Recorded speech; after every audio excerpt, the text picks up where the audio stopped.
Buenas está? tardes, doctora, ¿cómo le va? Bien, bien, bien. Vamos, yo no tengo las 8, vamos a esperar un ratito.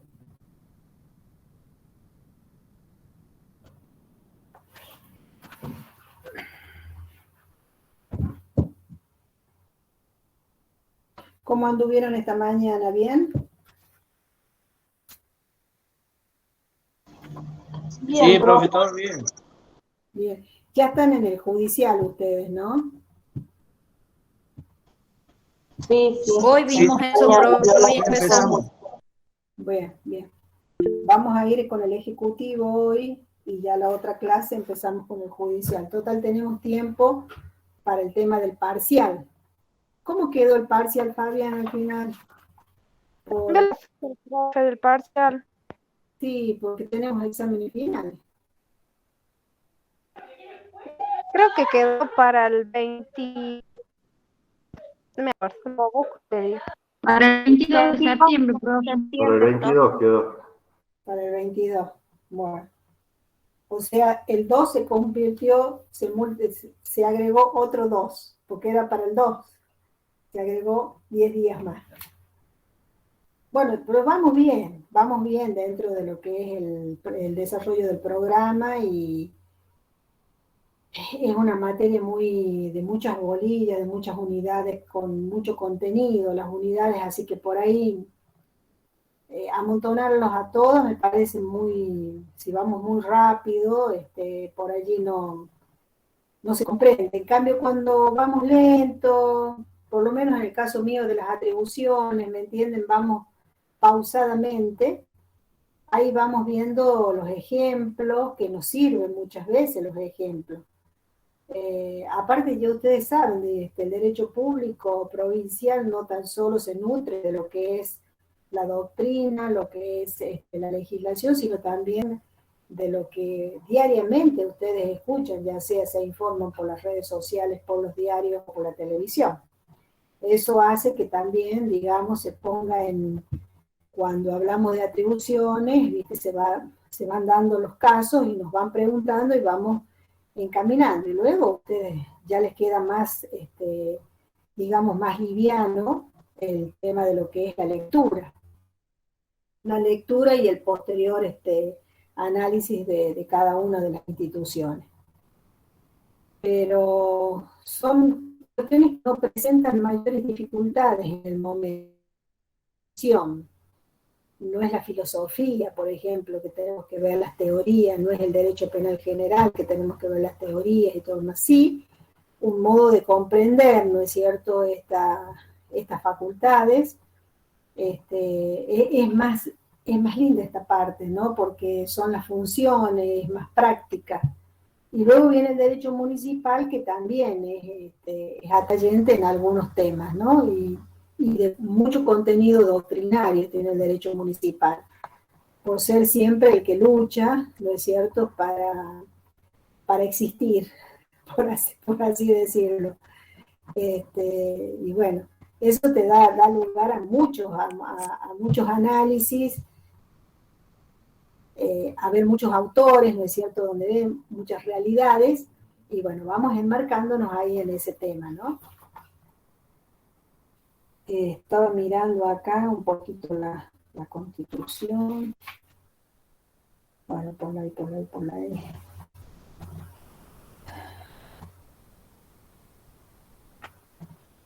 Acción, derecho a orientación.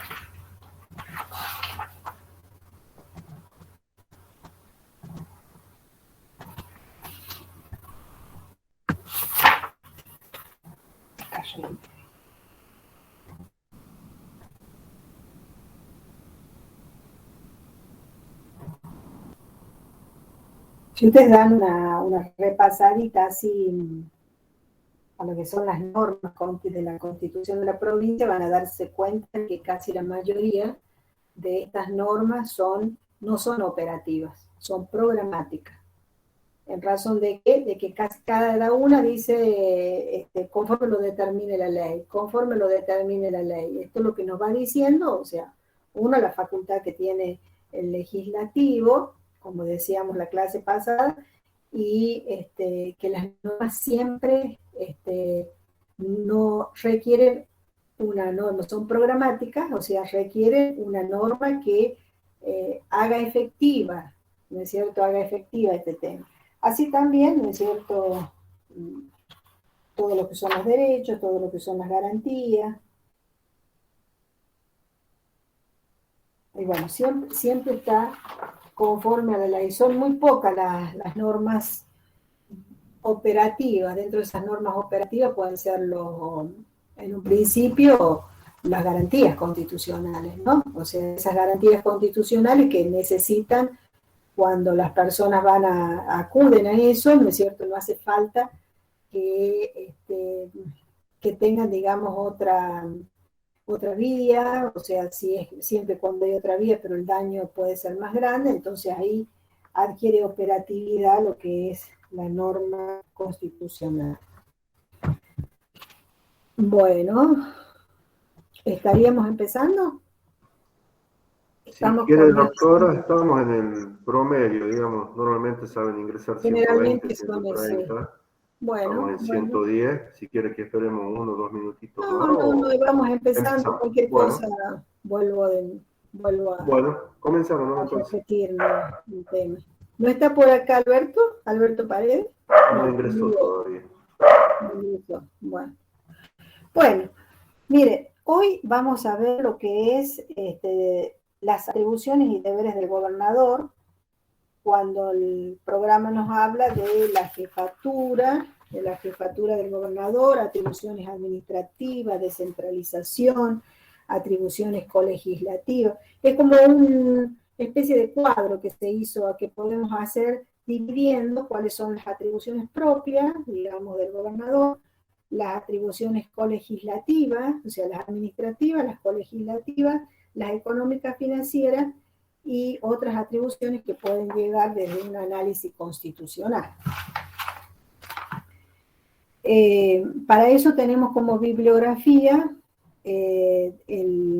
lo que está, digamos, general, el Derecho Público Provincial y Municipal, volumen 3, el Ejecutivo en las Constituciones de Dardos Pérez y Lu, ¿no es cierto?, y el Derecho Procesal Parlamentario del Poder Ejecutivo de Eduardo Menem. Esos son los dos que yo consulto. Y últimamente también se consultó el de Pedro Goycochea. Pedro Goycochea también está, digamos, dentro de la bibliografía que nosotros tenemos, donde también él cita, ¿no es cierto?, en algunos a Paredes Urquiza, al libro de Paredes Urquiza. O sea, toda esa bibliografía es buena para tenerla presente, digamos, en el momento de que podamos, para estudiarla, ¿no? Para comprender lo que es este poder ejecutivo. Nosotros podemos empezar marcando un tema que ya lo vimos en los principios de organización política, cuando decimos que el poder es uno solo y que se distribuye en funciones. Varios autores administrativistas y constitucionalistas coinciden en esto, pero casi la mayoría de las constituciones siguen nombrando poder ejecutivo, a pesar de las distintas, que es una denominación, pero el contenido de esa norma hace que es una de las funciones, ¿no es cierto?, una de las funciones del poder. Se dice poder legislativo, poder ejecutivo y poder judicial, pero en realidad nuestra correcta, digamos, denominación la hace nuestra Constitución de la provincia, de decir funciones ejecutivas, función legislativa y función judicial. Ustedes ya saben, ¿no es cierto?, por la primera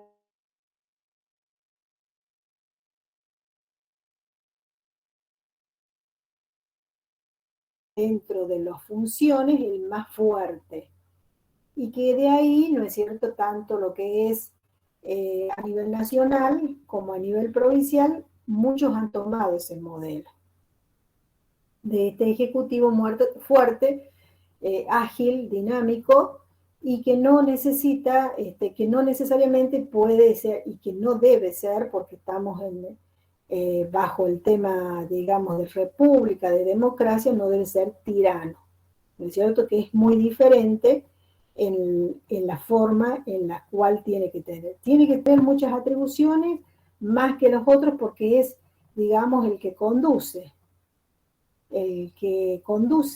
digamos, para el desarrollo de una provincia, para el desarrollo de una nación, por lo tanto, se le otorga ciertas facultades, ¿no es cierto? Porque si no quedaría medio apocadito, ¿me entienden?, frente a todas las otras funciones que tiene.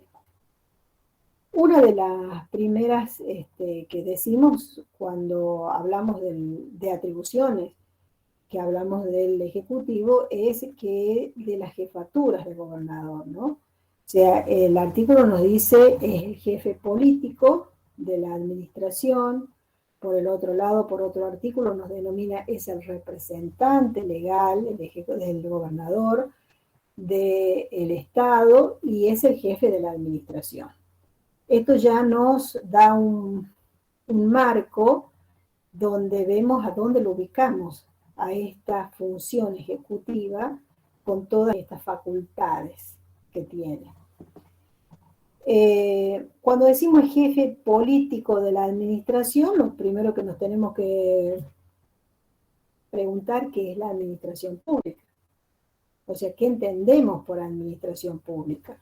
Autores como Marienhof, recurriendo a él, nos dice de que la administración la podemos tomar como equivalente a gobierno, que la actividad como actividad subordinada al gobierno, la administración, digamos, como actividad total del Estado. Todo esto se los tengo ahí en el PowerPoint, así que no se preocupen en anotar. Administración como actividad estatal, ¿no es cierto?, en miras al funcionamiento de los servicios públicos. Administración que como actividad del Estado, que no es ni legislación ni justicia. Administración como actividad de órganos ejecutivos independientes y administración que se ejerce dentro del orden jurídico y conforme a las facultades que le otorga la ley. O sea, todo este contexto, todas estas denominaciones que hace Marienhof nos va a determinar qué significa administración pública. Nosotros tenemos que hay teorías del órgano en la administración y hay teorías subjetivas. Cuando hablamos de teoría del órgano, decimos que la administración, o sea, el derecho administrativo lo ejercen las tres funciones. Porque si nosotros vamos a la función legislativa, que dijimos cuál es la actividad principal, es el de hacer las leyes y otras atribuciones que tiene, también desarrolla una actividad administrativa. En la compra de los libros, en la designación de los empleados, en la compra de algunos elementos necesarios como para tener en su patrimonio. Es decir, tienen que seguir un procedimiento administrativo y hace derecho administrativo. Lo mismo pasa con el judicial, por lo cual decimos que la función administrativa, ¿no es cierto?, no es solamente que se apropie el Ejecutivo, pero dentro, ¿no es cierto?, de esa agilidad y que debemos tener del Ejecutivo, es el que mayor desarrolla la administración pública. Es el que lleva adelante, ¿no es cierto?, toda esta cuestión de administrar los recursos, de hacer un programa de ejecución, ¿no es cierto?, para que la provincia desarrolle y para que las otras funciones también se complementen. Sin olvidarnos, ¿no es cierto?, que estamos dentro de una república y dentro de esa república tenemos el autocontrol de las funciones. Se autocontrolan cada una, ya sea el legislativo enviándole hacia el ejecutivo, como dijimos la otra vez, que podría ser la facultad de control, la facultad de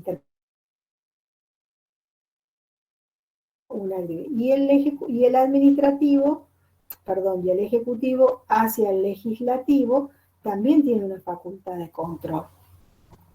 En la parte presupuestaria, ¿no es cierto?, cuando otorga para su funcionamiento, y también se relaciona mucho con la actividad que tiene este ejecutivo de colegislador. porque fíjense ustedes que no tan solo puede iniciar las leyes, sino que también el Ejecutivo es el que promulga y es el que publica. Y también puede, cuando da inicio a esas leyes, ¿no es cierto?, lo hace desde el punto de vista de su actividad.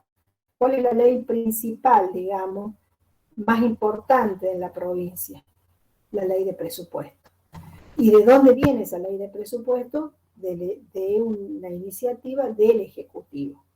Así lo tenemos en la Constitución de la provincia, cuando nos habla de régimen financiero, ahí nos dice, cuando nos habla de presupuesto, nos dice exactamente en el artículo 75 que el presupuesto debe estar enviado por el legislativo un tiempo, digamos, prudente, que es en octubre de cada año, para poder hacerlo, y si no, hasta el 30 de octubre, dice, del año anterior, el presupuesto se debe aprobar.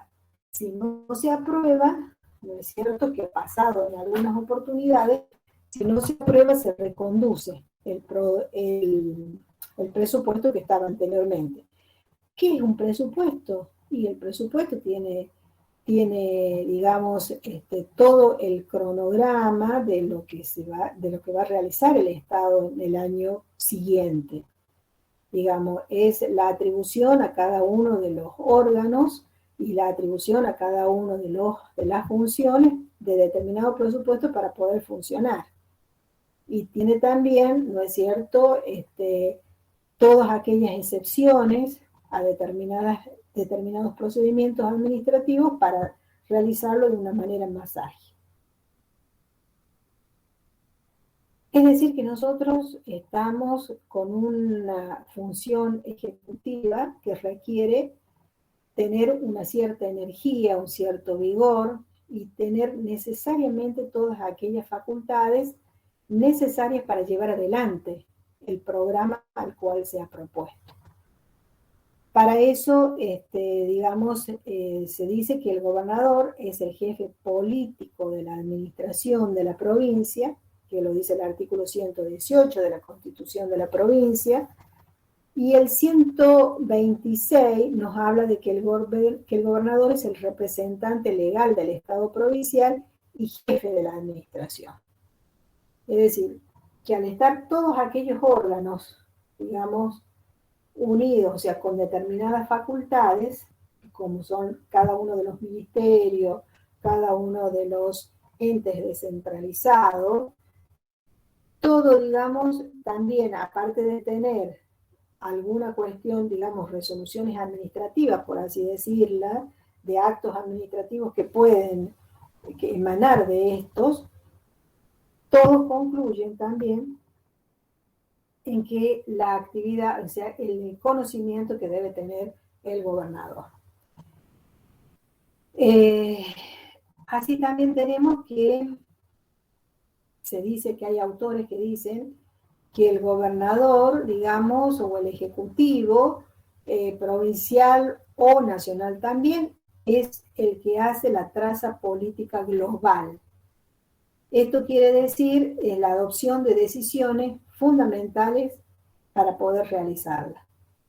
Y se relaciona mucho también, como dijimos anteriormente, con aquel papel que cumple el gobernador o el ejecutivo al dar inicio a leyes, ¿no?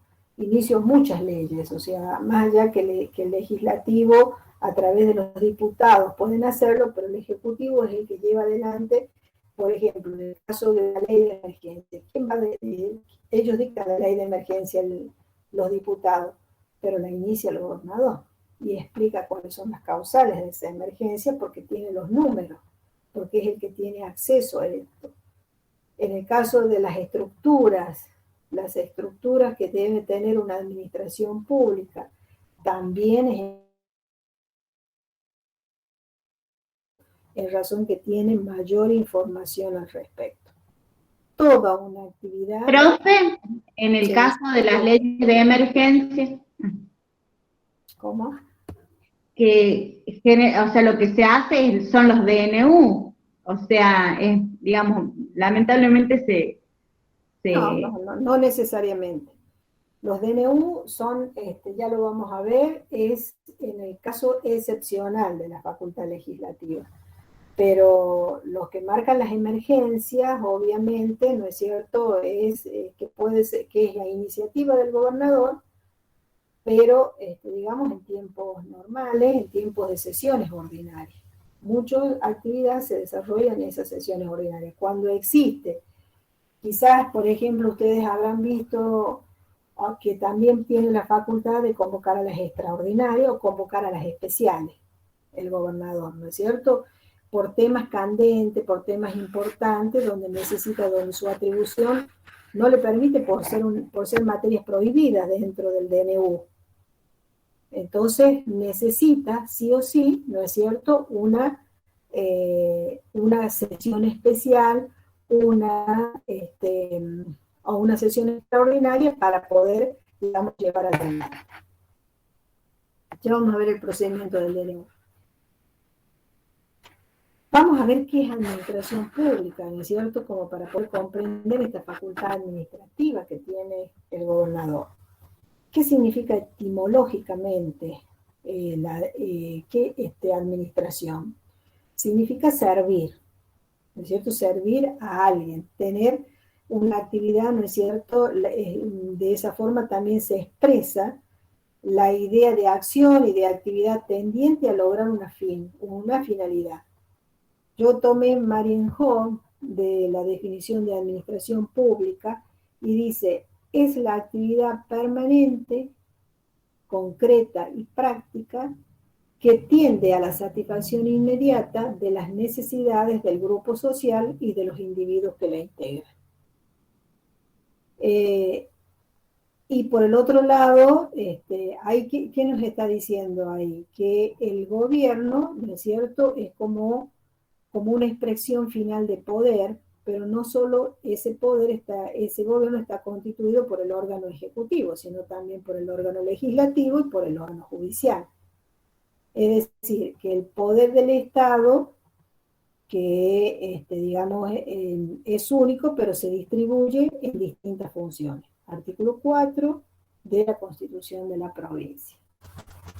Por el otro lado, Meyer nos dice que el gobierno es la alta dirección e impulsión del centro para activar los negocios en el sentido de buena política, ¿no?, y de interés general. Para ello se requiere la acción complementaria de la administración de una estructura, ¿no es cierto?, de una estructura y de las funciones de la administración. No se puede decir que digamos, el conjunto, tanto de órgano y ente, es lo que hace la función administrativa. Si nosotros tenemos, por ejemplo, si tomamos alguno del desarrollo de la administración pública, digamos, dentro, a ver, un caso práctico, podemos decir que los servicios públicos, que es un tema importante dentro, o sea, de facultad importante dentro de lo que es las atribuciones del gobernador, es el que tiene que distribuirlo, o sea, es del Estado provincial. Lo que puede hacer el gobernador, ¿no es cierto?, cuando esto es deficitario, o cuando ya sea un gobernante o ejecutivo nacional o provincial o municipal, pueden conceder, o sea, pueden concesionar el servicio público, pero siempre está, digamos, en cabeza del Ejecutivo, ¿no?, del Estado como atribución que tiene el gobernador. Como el tema de la luz también, profe.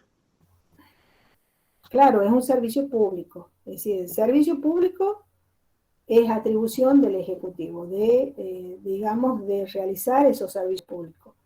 Del transporte, de la luz, del gas, bueno, todos los servicios públicos. Pero conforme, ¿no es cierto?, a la legislación reglamentaria que tiene. Para eso están los ministerios. Para eso están los ministerios, para la forma de ejecución. Otra cuestión ¿El transporte no corresponde a la municipalidad? Sí, El transporte sí. urbano. Sí, sí, corresponde también a la mujer. Si nosotros estudiamos el derecho administrativo, el derecho municipal, vamos a tener también que hay competencias que tiene el Ejecutivo Municipal, ¿no es cierto?, cuando con respecto a la administración del servicio público de transporte. Excepcionalmente la provincia no lo desarrolla, no lo está desarrollando la municipalidad. Antes lo desarrollaba a través de los munibús, ¿no? Recuerdan ustedes, no sé si lo habrán tomado Sí, alguna vez, ¿no es sí, cierto? sí. El munibús existía, no existía. Lo que pasa es que el transporte en sí es un tema especial eso, porque en ningún lugar del mundo el transporte es redituable, ¿no es cierto? Eso no es redituable. Es más bien un servicio social, ¿no? Porque aparte de ser esencial, aparte de ser esencial. En estos casos podemos decir que la provincia lo ha tomado a través, pero ya hay una situación excepcional. Son leyes de emergencia, son dentro de las facultades que pueden ser compartidas, sin digamos, eh, crear con el municipio que puede prestar un servicio, puede prestarlo a través, yo creo que en un tiempo coexistió una empresa privada y la empresa del Moribú, pero lo que pasa es que no es redituable, ¿no es cierto? No hay forma de sostener semejante servicio. No se olviden que los choferes tienen un gremio y tienen un convenio colectivo de trabajo bastante importante, ¿no es cierto? O sea, ellos tienen un sueldo muy importante, o sea, importante dentro de lo que es la media, digamos, de nuestra provincia y de la nación también. La nación también es un gremio muy fuerte, la UTA. Por lo tanto, digamos... Claro, en el caso de los munibús decían que los choferes no cobraban, digamos, de acuerdo al convenio, sino como empleados municipales. Seguro, pero no es así, ¿no es cierto? O sea, por eso que le digo, para el Estado, tanto municipal como provincial, no es redituable, a nivel nacional tampoco, ¿no es cierto? O sea, no es redituable, porque es un servicio público y como tal, ¿no es cierto?, requiere una cantidad de líneas, ¿no es cierto?, que sea importante y cantidad de personas, digamos, como chofer, porque van atentos a todo lo que, y son las horas de trabajo, que no pueden ser más de determinadas que determina el convenio colectivo, porque conduce, ¿no es cierto? Conduce, lleva la responsabilidad de transportar a muchas personas. Es decir, es complejo el tema, ¿no es cierto? Si tenemos. Por ejemplo, el tema de la luz es un poco más simple, el tema del agua en cuanto a concesión, porque sí lo puede hacer, ¿no es cierto? Lo que hace la provincia. Y también el municipio tiene otro tipo de facultades de otros servicios que se hacen, y ahí se deben complementar. Bueno, siguiendo con la actividad administrativa del gobernador, decimos que debemos tener presente dentro de esa administración la admisibilidad de los empleados, ¿no es cierto? Cuando la misma Constitución nos dice que los empleados pueden acceder a los trabajos públicos solamente con el requisito de la idoneidad y del domicilio en la provincia. Eso lo dice el artículo 44 de la Constitución de la provincia. A su vez, no sabemos que el empleado público tiene una estabilidad, digamos, que puede haber dentro del escalafón empleados, directores, funcionarios no escalafonados, pero todos ellos nunca podrán ser separados conforme a esta estabilidad sin un sumario previo y la cesantía, ¿no es cierto?, se dispondrá siempre cuando exista un sumario. Por lo tanto, es facultad del gobernador nombrar, es facultad también del gobernador hacer cesar este empleo con una cesantía, una exoneración, como se trate, pero siempre previo el sumario correspondiente. No, digamos, una toma de actitud sin este procedimiento administrativo. En nuestra provincia tenemos la Ley de Procedimientos Administrativos, que es la 4044, y la Ley del Empleado Público, que es un decreto ley, que es la 3870. Ahí en esa 3870, ¿no es cierto?, ahí están los derechos y los deberes que tienen los empleados públicos. Es decir, todo hace a una estabilidad. ¿Quién lo determina? ¿Quién lo va haciendo? ¿No es cierto?, una oficina. Es la de recursos humanos, donde concluyen, donde van todo la información, porque es el que liquida los sueldos, y se sabe que si hay un empleado que tiene falta sin justificar, eso incide, ¿no es cierto?, en la remuneración. Pero ¿cómo? Conforme a lo que determina la ley, digamos, del empleado público. Así como ustedes tienen dentro de la universidad el estatuto del alumno, del estudiante, el estatuto también de la organización que tiene la universidad, así el Ejecutivo también tiene sus órganos, ¿no es cierto? Sus órganos que hacen a esta función de administración pública. El artículo 126 nos dice que nombra y remueve a los ministros y a todos los funcionarios de la administración pública conforme a la ley que los reglamenta, ¿no es cierto? Los ministros son más bien cuando el gobernador determina, ¿no es cierto?, que un ministro, un recambio de gabinete, por ejemplo, no tiene que tener mucho justificativo.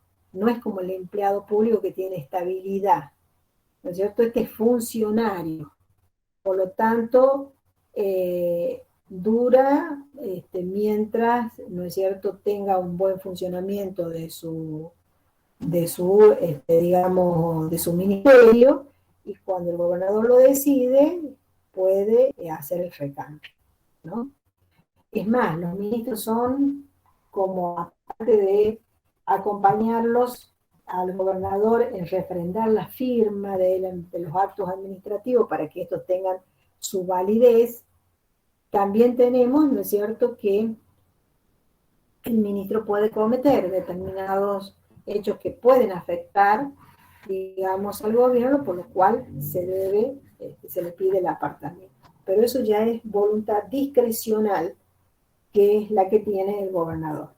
Nosotros tenemos siempre que distinguir en la administración y en las facultades del gobernador las legales y las discrecionales.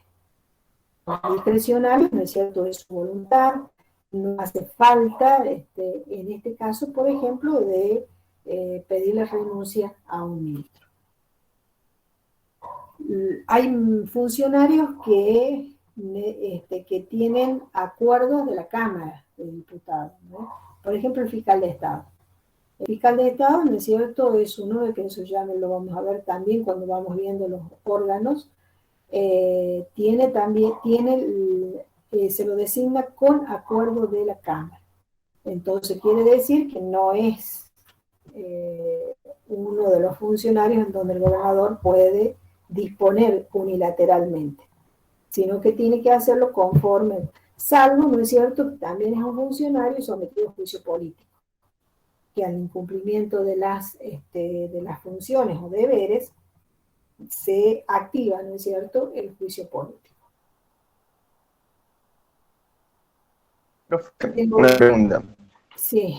Respecto a esto de las ratificaciones que pueden hacer los ministros por los actos llevados a cabo por el gobernador, siempre me pareció innecesaria, una pérdida de tiempo, porque supóngase en el caso que un ministro no esté de acuerdo, no quiere ratificar con su firma, el gobernador puede echarlo y traer otro ministro para que la ratifique.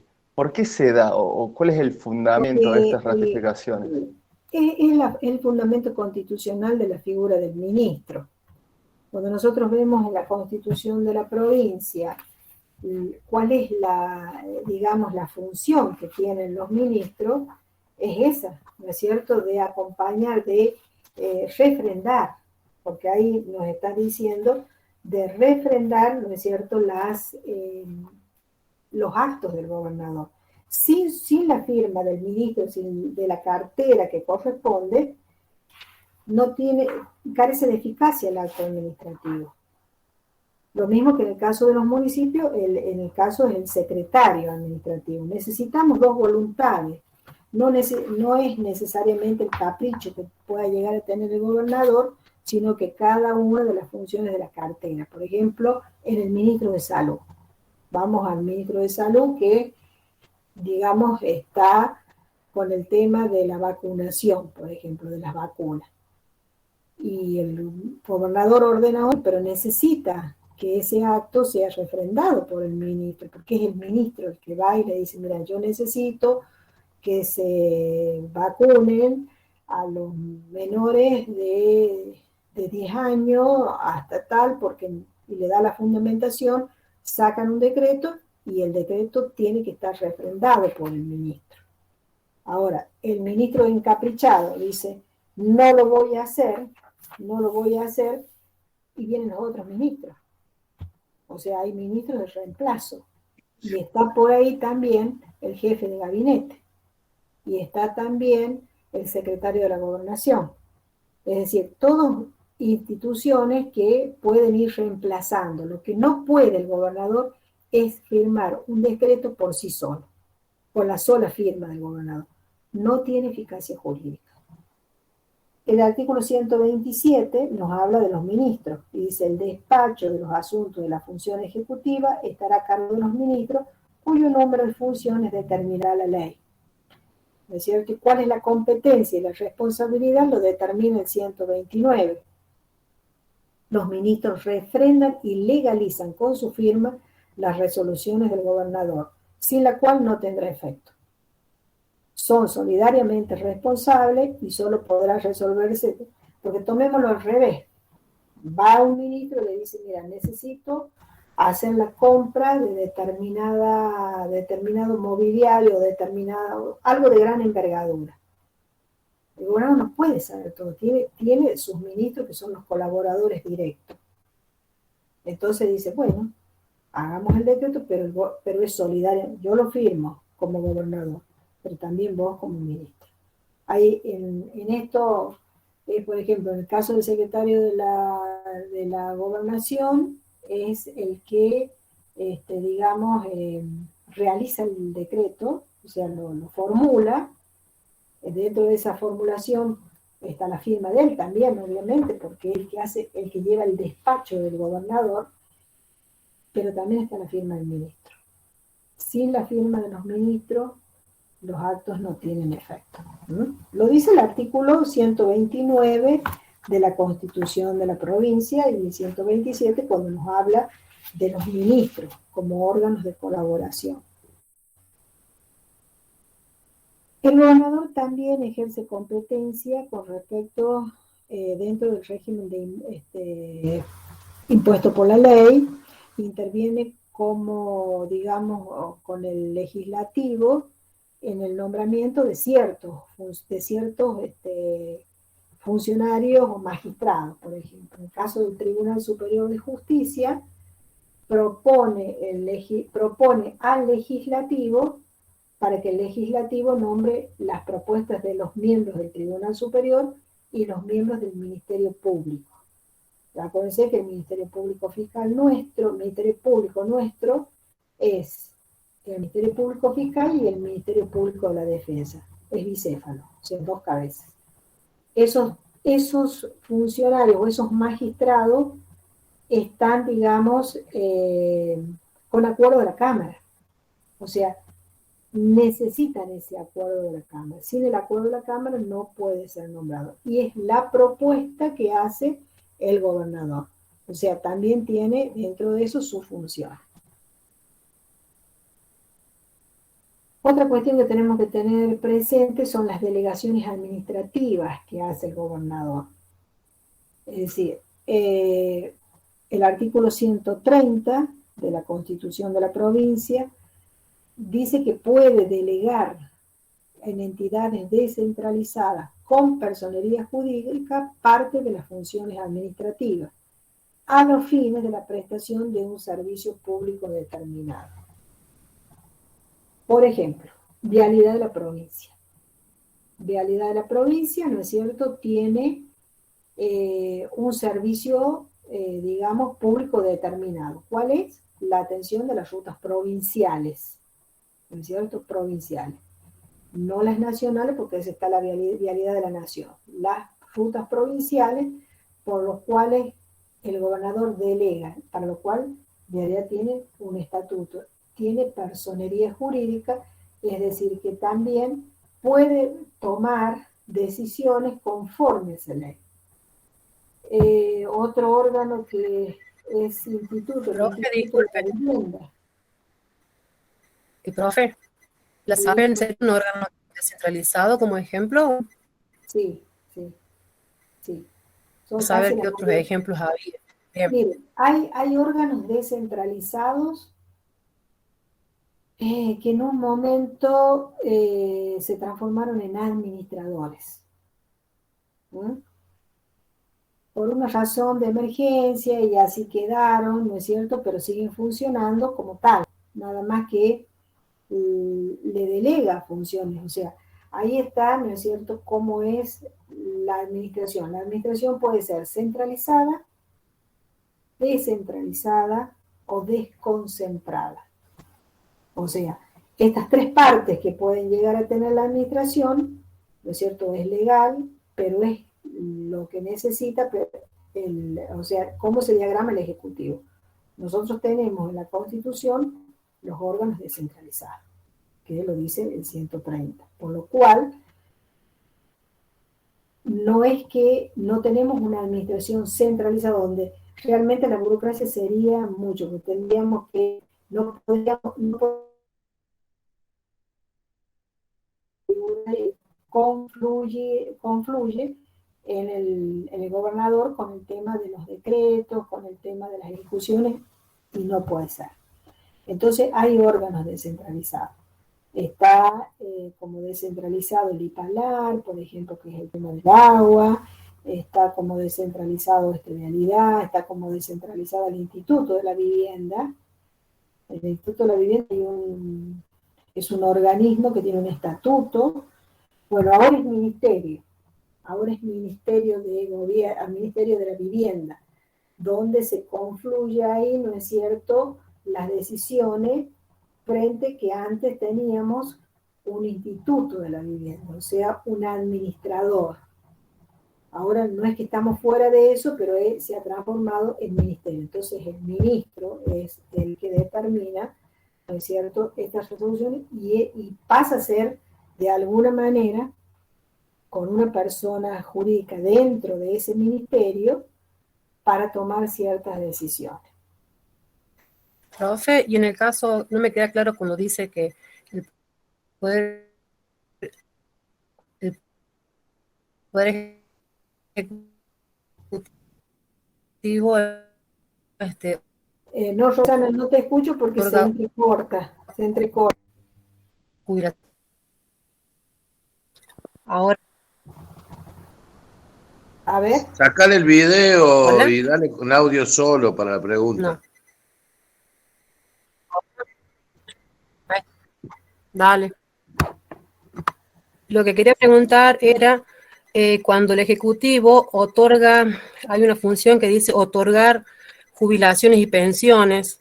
¿Cómo sería eso? Porque tiene que ver con la ANSES en relación a los órganos centralizados. Eso. en ese caso, bueno, vamos a contestar esa pregunta, porque ya viene después, cuando es las funciones que dice el gobernador tiene la facultad de otorgar jubilaciones y pensiones. Nuestro sistema, eso lo dice la Constitución, pero nuestro sistema jubilatorio ha sido transferido a la nación y han quedado solamente pendientes dos regímenes, que es policía y penitenciario, que si bien, ¿no es cierto?, todavía pertenecen, o sea, no se ha transferido total, sí la liquidación. La liquidación está transferida a nación. Y lo que puede otorgar el gobernador son pensiones no contributivas, pensiones sociales, eso puede hacer, ¿no es cierto? Pero todo lo que es el sistema jubilatorio y de pensiones, no las no contributivas, sino las otras, las otorga también ANSES, ¿no es cierto? ANSES y provincia. La tenemos a la facultad porque es constitucional y porque en un tiempo nosotros tuvimos un instituto de jubilaciones, el IPSA, el famoso IPSA, que lo pueden conocer algunas personas mayores que pueden haber estado, digamos, ligados al IPSA, que era un directorio. Ese directorio se encargaba de todo lo que son las jubilaciones de la parte, digamos, del Estado provincial y municipal, y los municipios.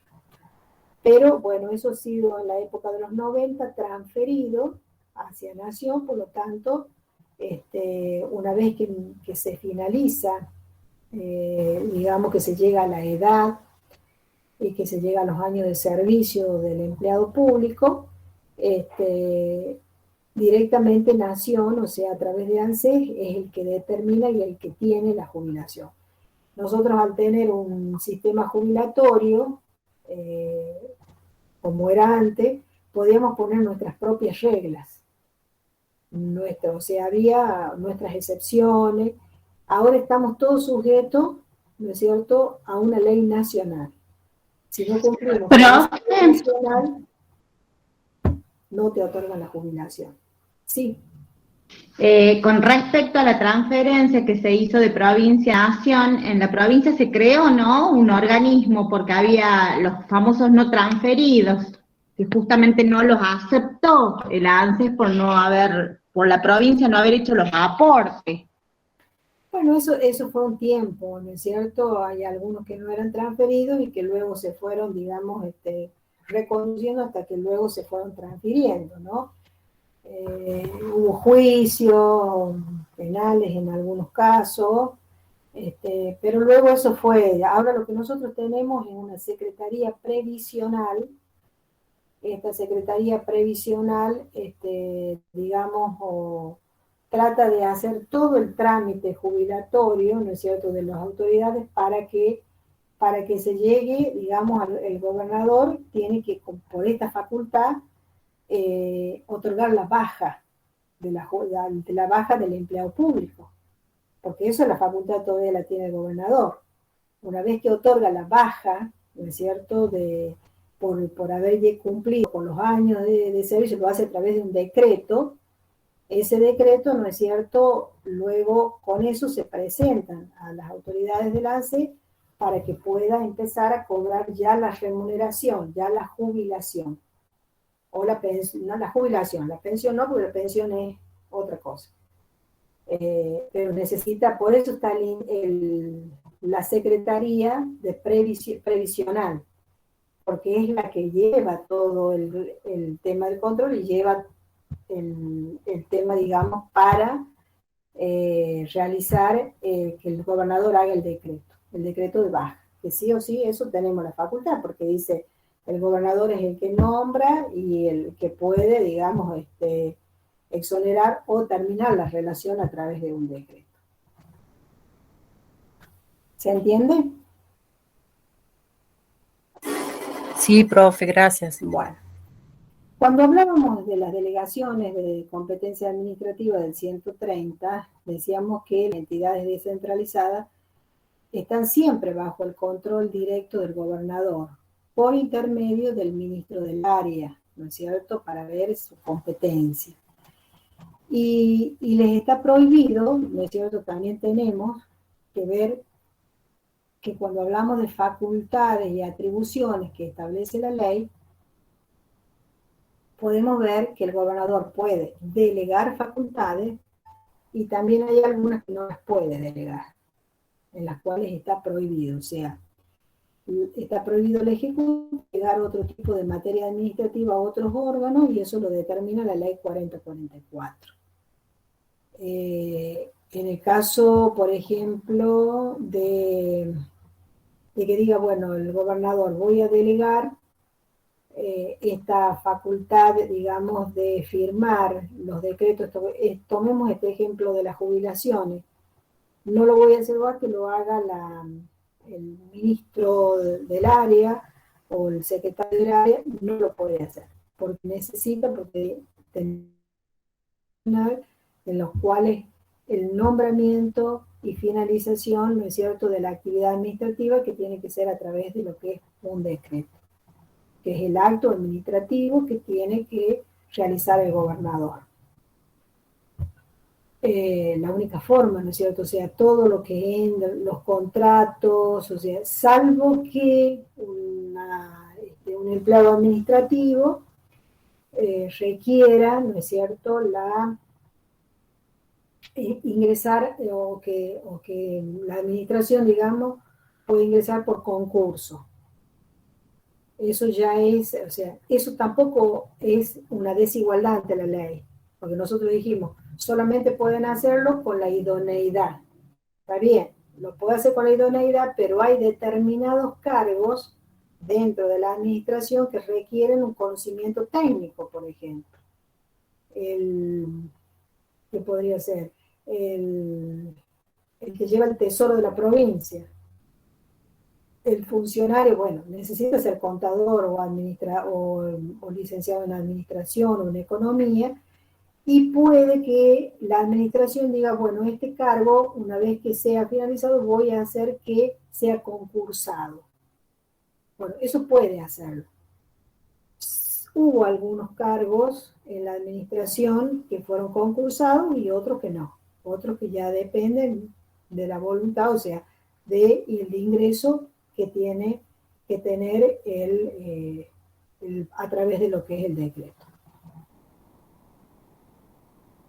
El artículo 126, inciso 11, nos habla de ejercer la fiscalización y control. ¿De dónde? ¿De quién? De los entes descentralizados, de las empresas del Estado, con participación estatal, de las asociaciones, de las sociedades, para asegurar el cumplimiento de los respectivos, de los fines respectivos. Otra cuestión que puede hacer, aparte del control, intervenirlos, ¿no es cierto? Puede intervenirlos a través de una intervención administrativa, así como si interviene una sociedad que se hace por vía judicial, también eso el gobernador en los órganos descentralizados o en las sociedades del Estado puede poner un administrador, puede poner un interventor, perdón. Ese interventor, ¿no es cierto?, va a estar directamente relacionado con él y es el que va a realizar, ¿no es cierto?, el control y le hará el control a través de los órganos respectivos.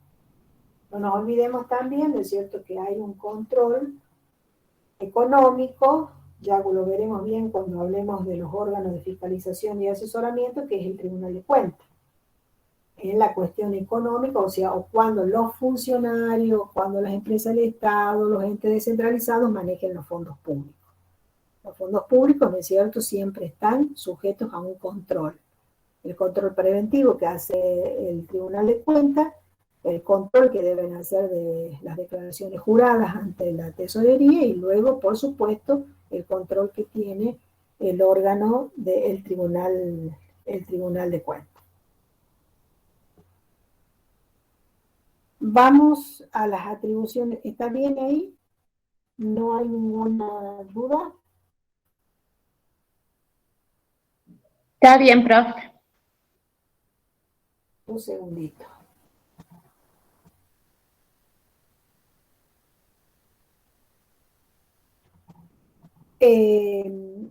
Atribuciones colegislativas. ¿Qué son estas atribuciones colegislativas? Ya dijimos, ¿no es cierto?, que puede iniciar leyes, o sea que es uno de los autores en los cuales puede enviar al Ejecutivo, al Legislativo, puede enviar proyectos de ley, de iniciativa, ¿no es cierto? Eso lo hace a través de lo que son los mensajes, es decir, hace un mensaje dirigido a la vicegobernadora, ¿no es cierto?, y a los diputados para que estudien el proyecto de ley enviado y le den su curso. Esa es una de las formas, ¿no es cierto?, de participar. También, cuando regresa la ley del legislativo, tiene la facultad de observarla, que dijimos que es la facultad de veto, y tiene la obligación de promulgarla y publicarla.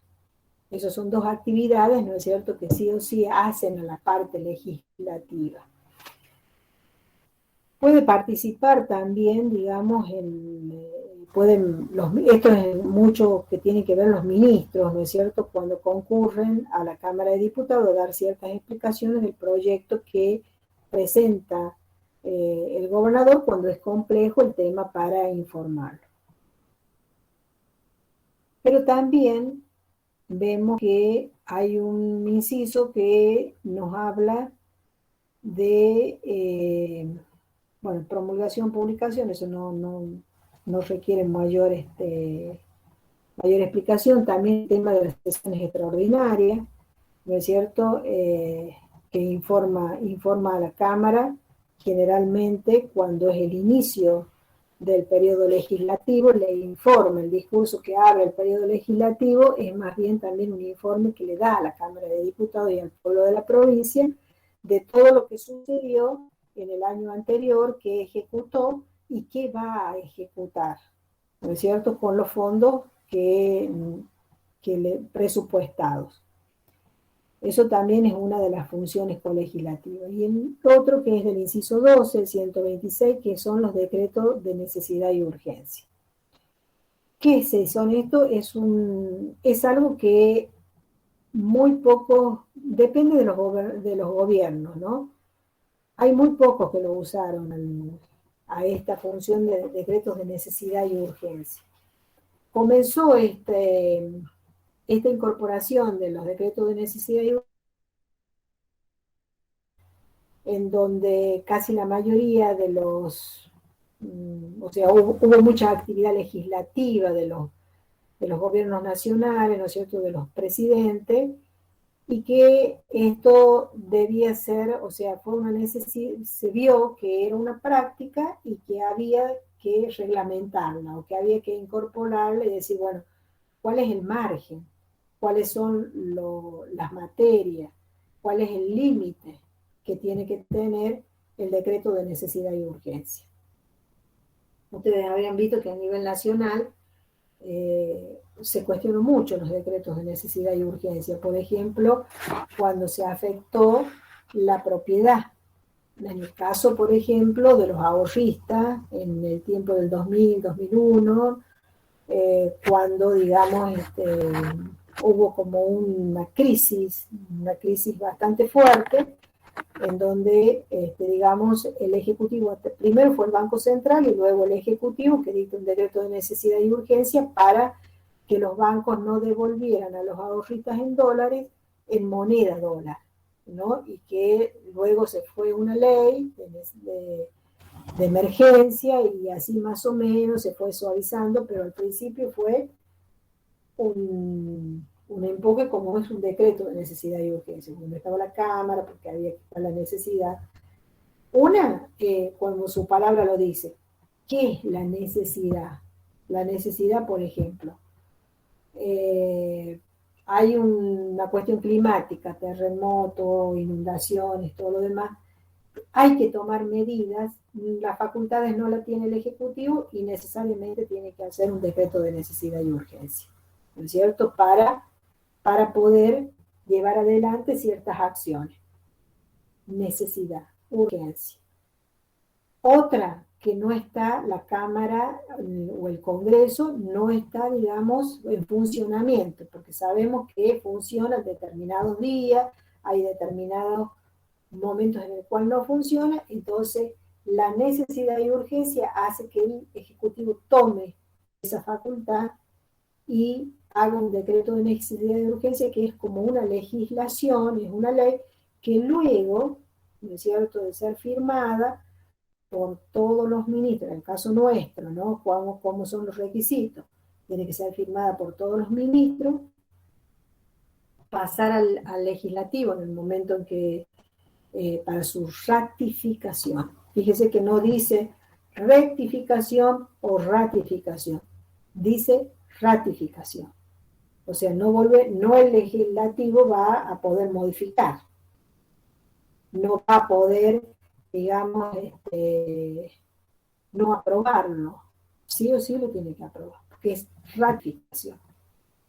Y solamente quedemos ahí en ese decreto, esa es la mecánica. Pueden pasar determinadas situaciones en el medio, pero no están legisladas. Nuestra provincia solamente lo tenemos a este recorrido del decreto de necesidad y urgencia conforme lo dice la Constitución. El artículo Profe, ahora con el COVID, 12. con el COVID, cuando se declaró en marzo del año pasado, fue por un DNU, Y digamos. por un DNU. Profe, una pregunta, y con respecto a la concepción o el concepto de necesidad, en donde se puede emitir un decreto, a lo que voy es que, ¿quién lo determina? Por ejemplo, si el presidente el día de mañana quiere emitir un decreto que realmente para todos los argentinos no es de necesidad ni de urgencia, y lo hace y después debe ser ratificado por el Congreso, en ese sentido, aparte, ¿no habría, digamos, una violación a las facultades del legislativo? Y bueno, nosotros tenemos que pensar dentro de la buena fe. O sea, manejarnos en ese sentido. Y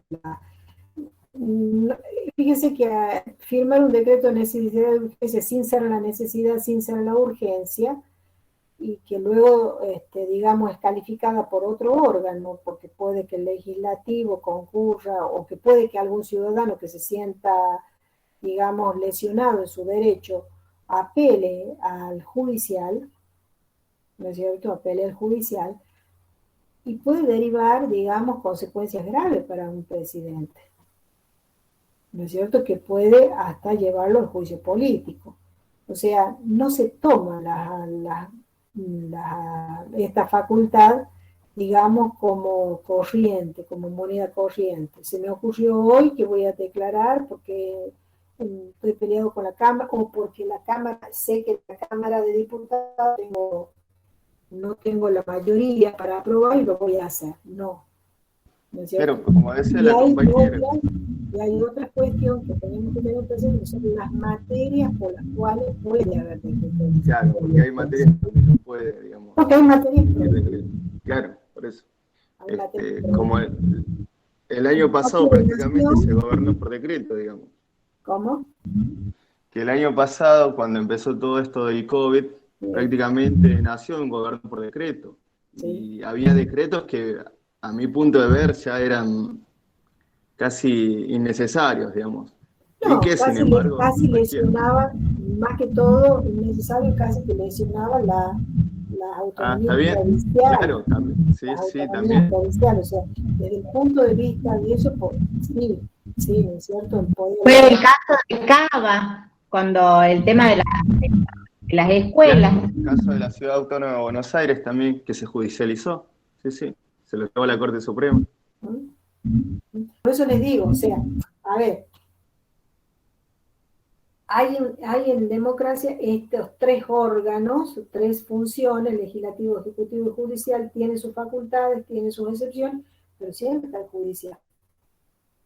Por eso siempre por ahí en la democracia, siempre tenemos la esperanza en el judicial, de que es el que acomoda las cargas, que hace política, y sí hace política, pues no vamos a hacer, o sea, porque es un órgano político,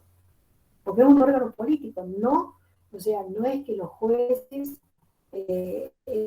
digamos, la actividad desarrollan dentro de la legislación, sino que también tienen que ayornarse, ¿no es cierto?, ayornarse con otras instituciones y no estar metido en una burbuja, sino que tienen que escuchar a la sociedad. Por eso, por allí, bien se dice, ¿no es cierto?, necesitamos una reforma judicial, porque todos miran al judicial. Fíjense que los programas periodísticos, cuando critican lo que hizo el gobernador, cuando critican lo que hace el diputado, dicen, ¿y los jueces qué hacen? ¿Qué hacen los jueces? Entonces, todos están mirando al judicial, a una actividad y nosotros vamos a ser parte de este sistema judicial, ustedes, ¿no es cierto?, porque estudian la materia de derecho, desde el punto que vean, ¿no es cierto?, siempre estamos y como ciudadanos mismos, y necesitamos, ¿no es cierto?, que ese judicial equilibre cuando hay un conflicto entre los otros dos órganos y no tire para un solo lado. Y ahí va a depender mucho de la cintura del juez. Claro, por ejemplo, Porque- yo no estaba en la ciudad en aquellos años en donde se decretó el 840, que se los privaba de la libertad a las personas que conducían alcoholizadas, que eso fue una noticia nacional. Yo estaba en el sur y desde allá me enteré. También no sé cuánto tiempo estuvo en vigencia, y no sé cuál fue el proceso que se llevó a cabo con eso, y qué es de eso actualmente. Fue así como el 840, porque es el decreto de necesidad y urgencia 840. Quedó, digamos, en identificar eso. Fue una facultad que la tomó el Ejecutivo Provincial en virtud de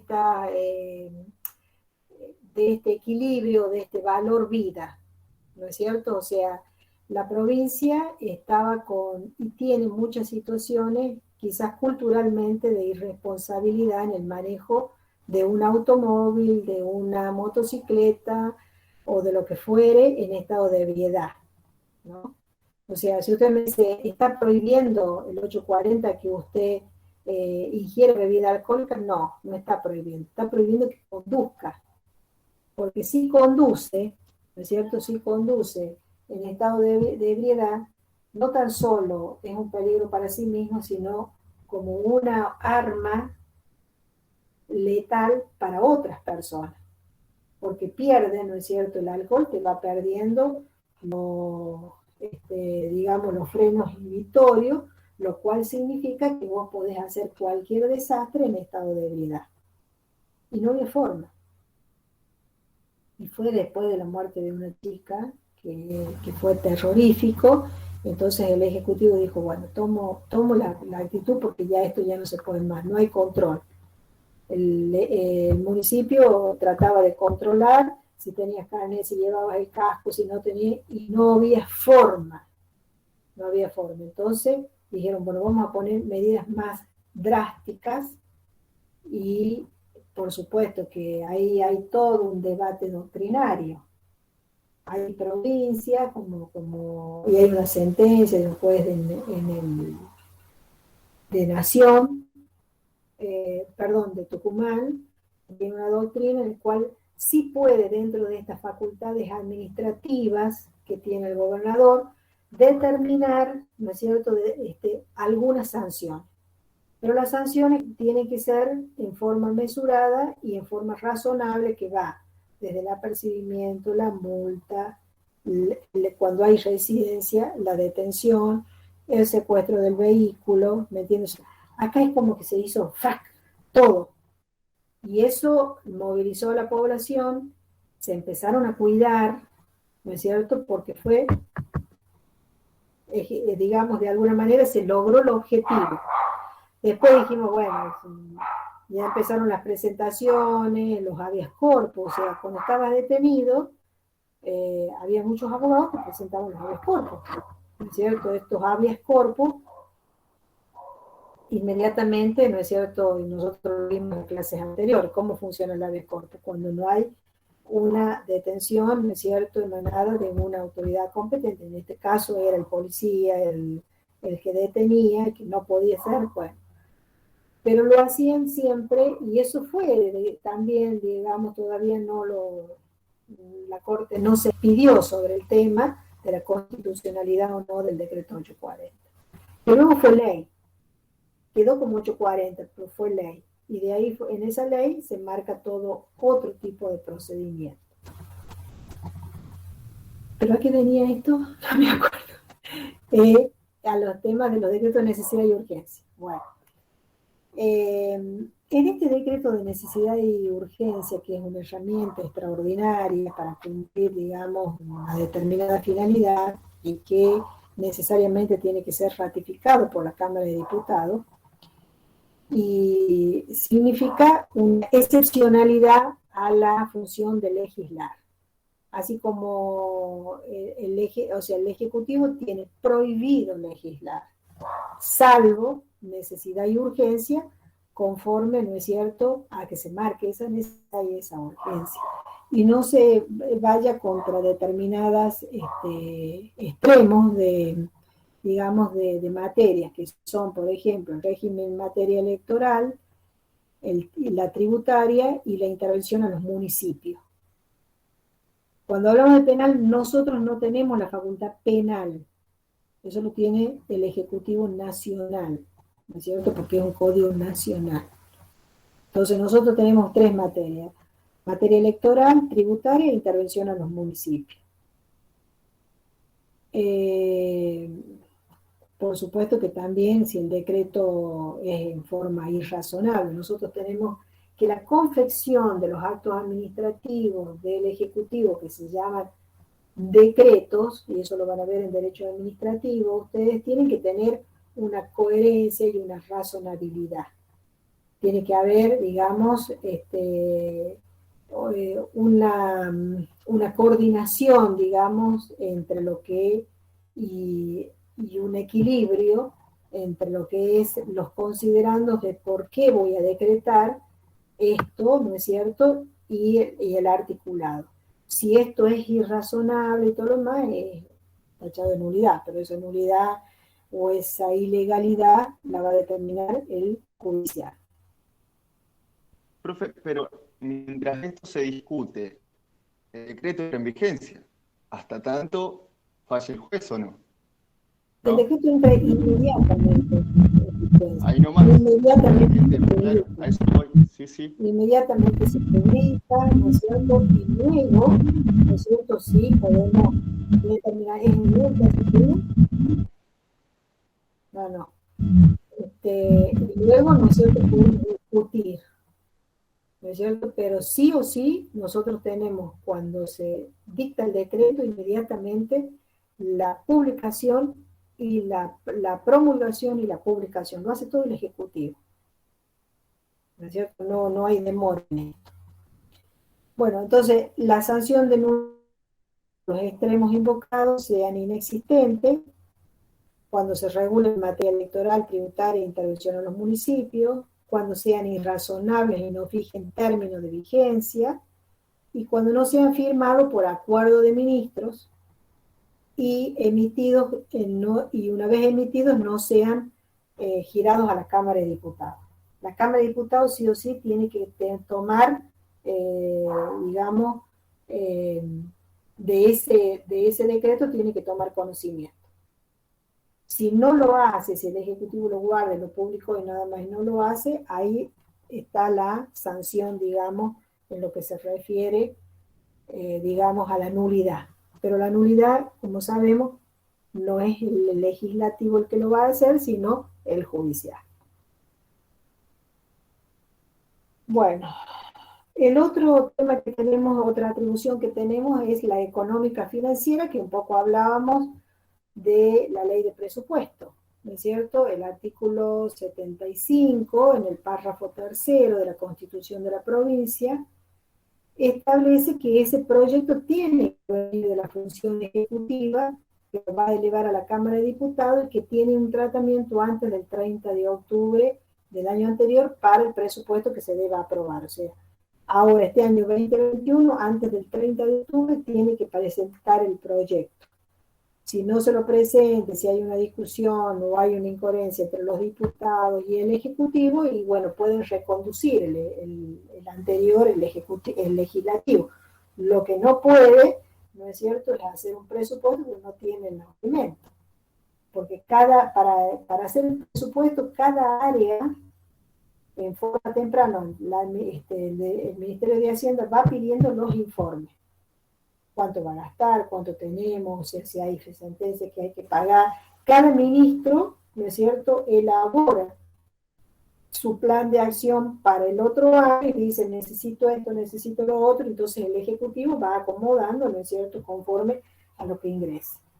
Y generalmente va a depender mucho del presupuesto de la nación, porque acuérdense que nosotros tenemos la coparticipación, coparticipación provincial. Entonces, viaja el gobernador, el ministro de Hacienda, el jefe de gabinete, para ir para ver qué es lo que está, qué punto más le podemos poner a este presupuesto. Más los diputados nacionales, más los senadores allá, conforman un bloque, ¿no es cierto?, o una acción para que la provincia, ¿no es cierto?, conforme a tener, mira, vamos a hacer la obra de Pampa de la Viuda, por así decirlo. Bueno, necesitamos que esa obra se ejecute, para lo cual necesitamos esto, esto y esto. Bueno, no está presupuestado, bueno, tenemos que tratar de eso. Llevan los proyectos, ¿no? Para que el Ejecutivo... Y de ahí viene la derivación. Y luego, cuando viene acá, también hay que ver cómo se lo hace a los municipios. ¿Entiende? También tiene que haber un programa en donde desde la coparticipación cada uno de los municipios debe recibir conforme a la ley que tenemos de distribución de los recursos. Esa, digamos, es una atribución económica y financiera. La otra también que se puede decir, ¿no es cierto?, es que todo lo que es relacionado con la parte económica, y es el Ejecutivo el que tiene que diagramar todo. O sea, si va a haber cómo se van a las sociedades del Estado, las APEN, las SAO, cómo van a ir, digamos, funcionando, qué aportes necesitan de parte de la provincia para ir tomando, ¿no es cierto?, fuerza y desarrollando la actividad que corresponde. Otra facultad que tenemos es la conmutación de penas e indultos. Bueno, esta facultad, digamos, hay algunas provincias, algunos gobernadores que no la ejercen a pesar de estar estatuidos en su constitución, en sus normas constitucionales, pero prácticamente hay muchos que respetan, digamos, la decisión judicial. ¿Para quiénes serán estos, digamos, indultos, conmutación de pena? La amnistía no, porque la amnistía en forma general es para, digamos, es legislativa, es una facultad legislativa. Facultad ejecutiva es el indulto o la conmutación de pena. Yo ahí puse en la Corte Suprema el indulto a los militares. ¿Cómo? O sea, yo lo que tengo, la memoria es lo de Menem, el indulto. Sí. Por eso, acá tengo lo que la Corte Suprema de Justicia define. Indulto significa el perdón de la pena acordada por el Poder Ejecutivo para suprimir o moderar en casos especiales el rigorismo excesivo de la ley. Eso significa indulto. Amnistía es el olvido de un hecho delictuoso para restablecer la calma y la concordia social. Esta es, digamos, podríamos decir que es una facultad discrecional del Ejecutivo. ¿Por qué? Porque la puede ejercer o no. No está obligado, ¿me entiendes? Distinto es, por ejemplo, las facultades económicas financieras, las colegislativas, que son acordadas por la ley, que las tiene que desempeñar, por lo menos en el tema del proceso de formación y sanción de las leyes. Pero en el caso del indulto, como les digo, hay muchos que ya, esto fue, digamos, de antaño, es una facultad que viene y que se recuerda, digamos, de la Constitución de quizás de 1855, cuando no estaba, digamos, tan dividido lo que es las funciones legislativas y tan perfeccionadas las de la ejecución, ¿me entienden?, en cuanto a la que es la defensa del imputado, y quedó en esa. Incluso acá en la provincia hay una historia en la cual donde estaban detenidos las personas, pero fíjese que no eran de un servicio penitenciario, sino como fue una alcaidía, ¿no es cierto?, en la policía, para la época de septiembre, o sea, la Virgen de la Merced, entraba, era como o sea, entraba esa policía y sacaba a un detenido, o sea, ese fue como una historia, ¿no? De esta conmutación, de este indulto, de esta conmutación, pero si nosotros nos podemos razonar, ¿quiénes estaban en una comisaría detenidos? Aquellos que estaban procesados, quizás, o sea, que de menor cuantía lo que estaba los hechos delictivos, ¿no es cierto? No los de gran envergadura. Después, cuando ya se fue perfeccionando todo el sistema, tenemos un sistema carcelario, tenemos una ley de ejecución en lo penal, tenemos un juez de ejecución en lo penal, la cosa va cambiando. Pero aún así, ¿qué es lo que ejercen los gobernadores? La conmutación de pena. La conmutación de pena es bajar la pena el 0,1% por ahí, pero como si fuera un aliciente, ¿no?, para aquella persona que está detenida, que es por la buena conducta que tuvo. O sea, para ahí depende mucho, ¿no es cierto?, de la intervención del juez de ejecución en la penal. Porque fíjense ustedes, cuando hablamos de esta facultad, dice previo informe del Tribunal Superior de Justicia. O sea, no la toma solo. Si la va a tomar el gobernador, le pide informe al Tribunal Superior. Y el Tribunal Superior antes le pedía a la Cámara, pero ahora, como tenemos juez de ejecución en lo penal, le pide al juez de ejecución en lo penal, que es el que va ya a determinar, ¿no es cierto?, es el que, digamos, controla lo que está pasando en el servicio penitenciario y lo que está pasando, o sea, y controla el tema de las penas, ¿no es cierto? Por ejemplo, hay una persona que está por agotar la pena, entonces tiene los permisos de salida, tiene determinadas excepciones que la misma ley le da, que para irse rehabilitando, porque acuérdense que el servicio penitenciario es para rehabilitarlo, a pesar de que la realidad nos demuestra otra cosa. Ese es el sentido, ¿no es cierto?, para que se vuelva a incorporar a la sociedad. Entonces, el informe, ¿quién lo va a dar? Lo va a dar el juez de ejecución en lo penal al Tribunal Superior. Por la jerarquía, el tribunal es el que le lleva al Ejecutivo. Y el Ejecutivo, a través de, antes lo hacían, no pero antes se lo hacían a través de la Secretaría de Derechos Humanos, ¿no es cierto?, hacía que se haga ese decreto, se informe, y lo que decían ellos, decían, bueno, el gobernador, con esta facultad, digamos, de conmutación de pena, firmaba ese decreto, lo eleva al tribunal, el tribunal así, para ir bajando y rebajando las penas. Pero son muy poquito lo que se va. Se va mucho a lo que dice el juez de ejecución en lo penal, y a veces te da quizás nada, no llega por ahí a un día y todo lo demás, pero bueno, es un aliciente, es cierto, que tiene esa persona detenida. Profe, disculpe, con el tema de la ley de presupuestos, ¿qué pasa cuando no cumplen con la ley de presupuestos? Está aprobada. Por ejemplo, o sea, el año pasado no se dio los 2 aumentos que ya estaban presupuestados a la administración pública. Estaban presupuestados, si estaban presupuestados se tienen que dar. La verdad que no controlé si se daban, no, si no se dio o no, o sea...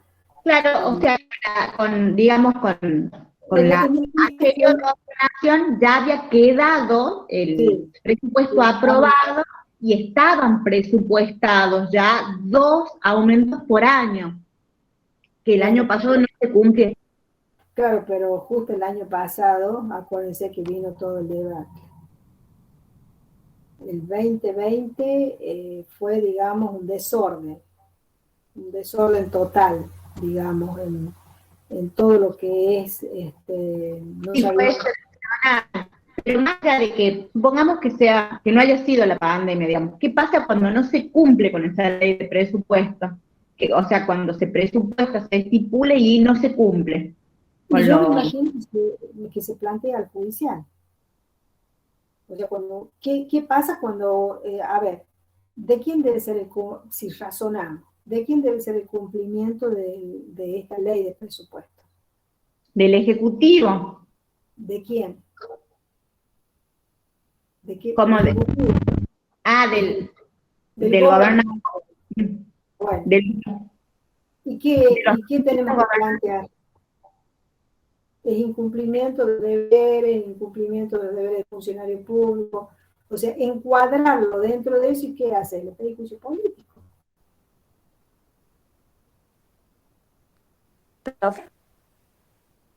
¿No es así? Cuando un gobernador no cumple con los deberes y bueno, el ciudadano puede pedir juicio político. Porque lamentablemente tenemos como muchos ejemplos, pero muchas veces como que se promocionaron obras que nunca se hicieron, o sea que se pidió la plata y todo, y que la obra nunca llegó, digamos, nunca se hizo.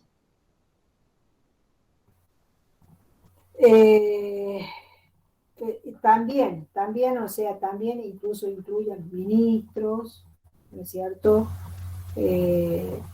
Adriana ya ha levantado la mano, ya le doy la palabra. Pienso, o sea, siempre hay un recurso ante los incumplimientos de los deberes de los funcionarios, hay siempre un recurso, ¿no es cierto? O sea, ustedes me dicen cómo se hace, y bueno, constitucionalmente yo debo contestar esto. Ahora, si en la práctica no se hizo, es otra historia, ¿no? Pero, o sea, el sistema está diagramado de esta forma. Si no, o sea, tiene que ser de esa forma. Frente a eso. Ahora, ¿por qué no se hizo? Eso ya no lo sé. Pero frente, digamos, a los incumplimientos, un magistrado no dicta sentencia en determinado tiempo, dijimos pronto despacho, sino pérdida de la competencia. Creo que lo habrán visto ahora, no sé. Pérdida de la competencia. Hay sanciones al no cumplir las funciones, que después se concreten, que necesiten una acción en donde vaya, y bueno, ahí nosotros vivimos juicio político. A ver, ¿quién levantó la mano? Yo había levantado la mano, profe. Adriana, bueno. Sí, a mí me queda una duda en lo de conmutación de penas. Por ejemplo, que con todo esto de la pandemia había pasado que ciertas provincias como que liberaban a las personas que eran mayores o eran de riesgo por el tema del COVID. ¿Eso entraría como una conmutación de pena? No. ¿No? No, porque era como prisión domiciliaria. En lo general convertían la prisión ahí a la prisión domiciliaria. Pero esa prisión domiciliaria tenía que ser por razones fundamentadas, ¿no? O sea, hay casos que, por ejemplo, los abusadores sexuales, ¿no es cierto? Ellos hay una ley en donde no pueden salir bajo ningún punto de vista si no lo conoce la víctima. Es la ley de víctima. Si no lo conoce la víctima, y la víctima siempre se va a oponer, siempre, porque tiene miedo, porque le pueda volver a pasar, ¿me entiendes? O sea, ellos son excepcionales. Yo creo que los que se han dado, no sé, acá en la provincia no, pero a nivel periodístico sé que se hizo, ¿no es cierto? No es conmutación de pena, ni tampoco es date y te perdone todo, no. Es prisión domiciliaria hasta que, digamos, pase el peligro. Por ejemplo, si ha estado y está controlado, ¿no? Tiene que estar controlado. O lo controla un policía en su casa, o le ponen la pulsera. O le Es que lo grave fue eso, profe, que sí se liberaron abusadores y no hay un control de estricto ni compulsivo. Fueron, claro. Claro, pero esa era mi pregunta porque Inmediatamente hubo varias el abogado, noticias de eso. claro, inmediatamente el abogado de la víctima, al enterarse de eso, pide la revocación. Pide la revocación y un juez se la da, se la tiene que dar. Puede que un juez se la haya otorgado. Ya, bárbaro, salió. No le comunicó a la víctima. Hubo una falta en el procedimiento. Se entera el abogado de la víctima, presenta la revocación. Y tiene que volver. Gracias, profe. Contexto del deber ser. Ahora, el ser puede haber que sí se hayan dado casos, la casuística puede decirnos que hasta se escapó el tipo y que nadie lo va a ir a buscar. Hay cárceles en donde se escapan las personas con anuencia de los guardias cárcel y se escapó y no tienen ni ganas de ir a buscarlo. ¿Por qué? Porque es una manzana podrida dentro de eso. Entonces saben que en algún momento algo pasará con ese ser humano, ¿no? No les interesa la situación. Y en el caso de los abusadores son muy, ¿cómo les puedo decir? Manejadores, o sea, psicópatas de alguna manera, te manejan al guardia, te manejan a las personas que los califican, son los mejores alumnos dentro de un servicio de la cárcel, de un servicio penitenciario, los mejores alumnos, ¿no es cierto? Porque están, digamos, tienen una mentalidad, una cuestión diferente a todos los otros. Diferente al que robó, diferente al que mató, por ahí el que mató se arrepiente, fue por una situación emocional, o depende, el ladrón también, aunque el ladrón por ahí tampoco se rehabilita, pero el abusador sexual, les quiere ganar a todos, ¿no es cierto? Hasta a los jueces, a los abogados, a los psicólogos, a los psiquiatras, porque es el mejor alumno. Y no funciona ni siquiera la castración. En estos casos no funciona ni siquiera la castración química, está comprobado. O sea que no hay forma. No funciona. Sería ya como, o sea, eso es algo mental que ellos tienen, digamos. Sí, tal cual. Hubo muchos proyectos en el cual se pidió, ¿no es cierto?, que sean como un registro de estas personas a los fines de que no se les haga la conmutación de pena, que no funcionó porque va contra determinados derechos que tienen los seres humanos, ¿no es cierto?, a través de de las convenciones internacionales. Entonces no se logró eso, ¿no es cierto? No tuvo eco. Profe, El tema de la castración también se opusieron, así que no. Profe, en Estados Unidos el registro, o sea, no tan solo que hay un registro, sino que justamente usted se puede, como ciudadano, si tiene conocimiento de que justamente un abusador se haya cumplido la pena, va a vivir al lado de su casa, por ejemplo. Usted puede, como ciudadano, también oponerse. Sí, son leyes diferentes, son estados diferentes, donde la legislación, acuérdense que ahí es el common law, o sea, donde rige más lo que es la jurisprudencia que la ley. Sí, son otras situaciones. Profe, yo tengo una pregunta con respecto al indulto. Si se aplica de pleno derecho, porque recuerdo que en los 90 Menem le quiso dar el indulto a Zaineldin y él se negó 2 veces. Y yo decía, pero ¿cómo se va a negar este tipo al indulto? Y él se negó y no salió. A la tercera vez que el indulto él lo acepta. Eso dije, ¿está en la facultad también del reo de aceptarlo o no? Esa es la pregunta. Porque a mí me pareció muy raro esa situación. Sí, la verdad, porque no está en la facultad es un caso excepcional, digamos, es una excepción, porque en definitiva, ¿quién no quiere que lo indulten, ¿viste? Lo que pasa es que también hay mentalidades en cuanto a régimen, ese régimen militar en donde ellos están convencidos, y hasta el día de hoy hablé con cualquiera de ellos, digamos, del régimen militar y de la acción que hicieron, que fue perfectamente y en defensa. Ellos no se consideran culpables. No, para nada, para nada. Entonces, quizás aceptar el indulto es aceptar que existió la culpa, que existió el dolo, que existió y no quieren aceptar. Pero son situaciones excepcionales. En la generalidad todos lo aceptaron después, ¿no? En la generalidad. Y luego, por supuesto, fue calificado de lesa humanidad y fue revocada todo ese tema, ¿no? Y bueno, de ahí todos los juicios de lesa humanidad.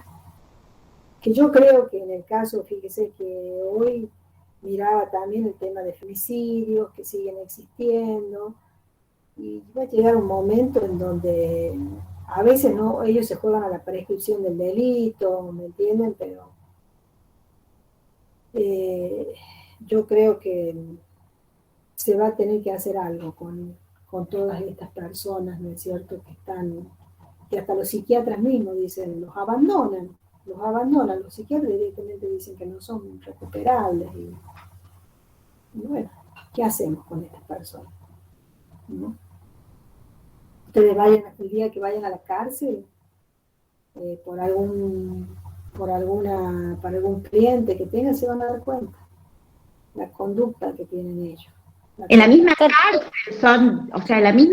son para la, ¿cómo se dice? Para la, no me sale la palabra, para los mismos presos, digamos, es lo peor, son lo peor de lo peor. Sí, los presos mismos tienen un código de ética que si entra un violador lo agreden. No hay violencia contra esa persona.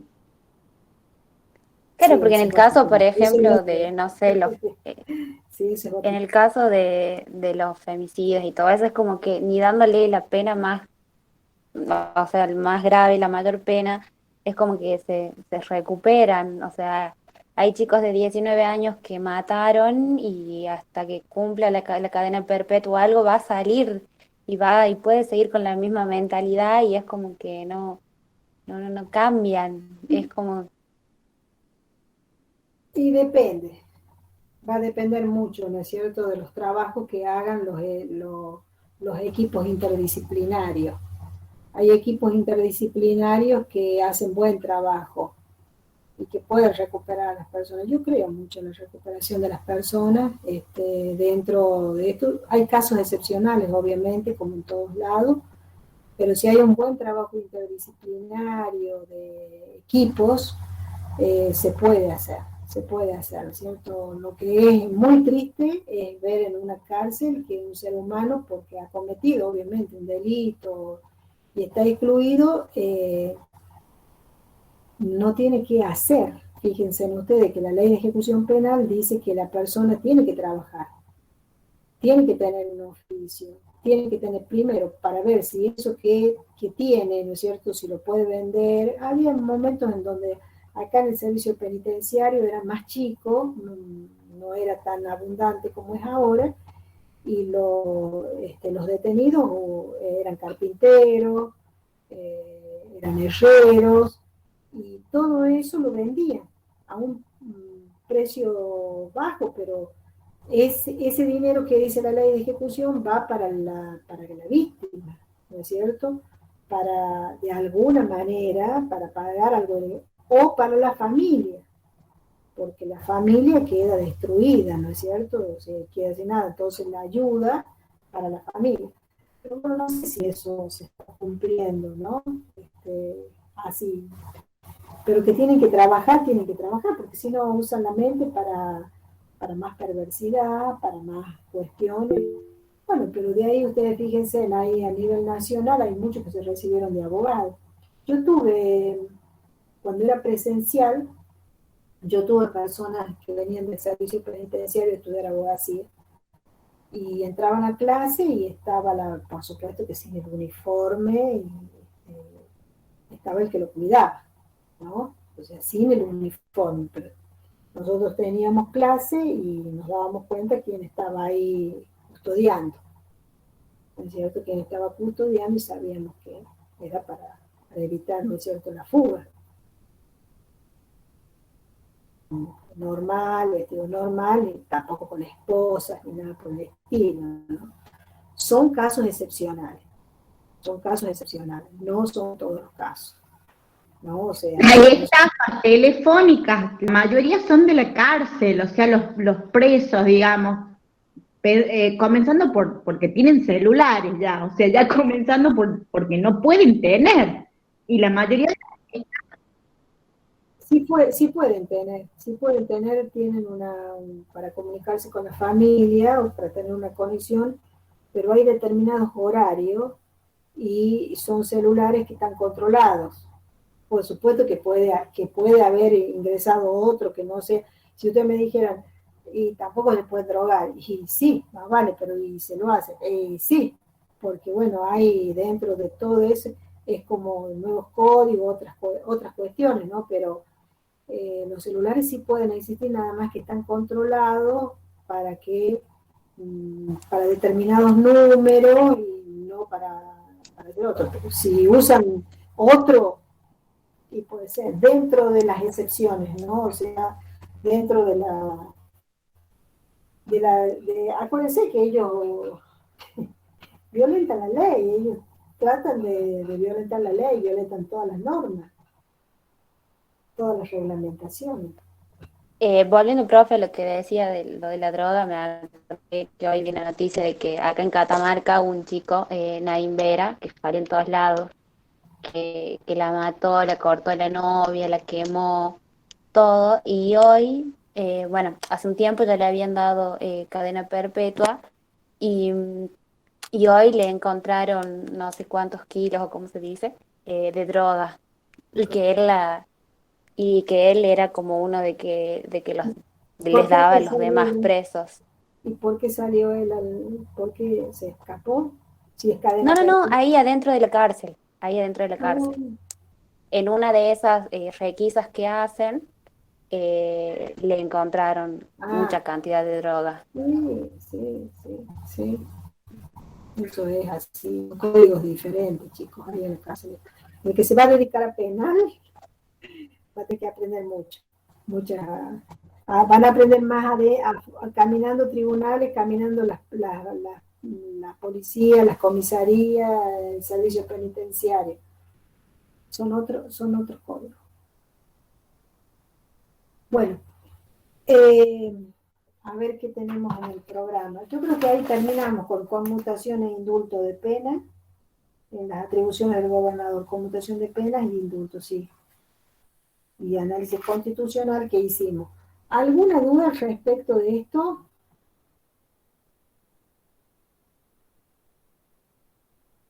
¿Está claro? No, profe. Bueno, está claro con respecto a lo que son facultades administrativas, ¿no es cierto?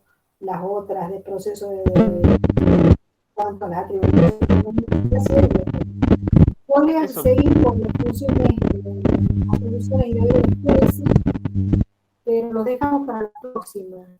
Yo creo que son más cortitas y más simples que las otras, nada más que hay que ver mucho la parte administrativa, ¿no? Eso les recomiendo, o sea, que es administración pública, cómo se realiza, ¿no es cierto?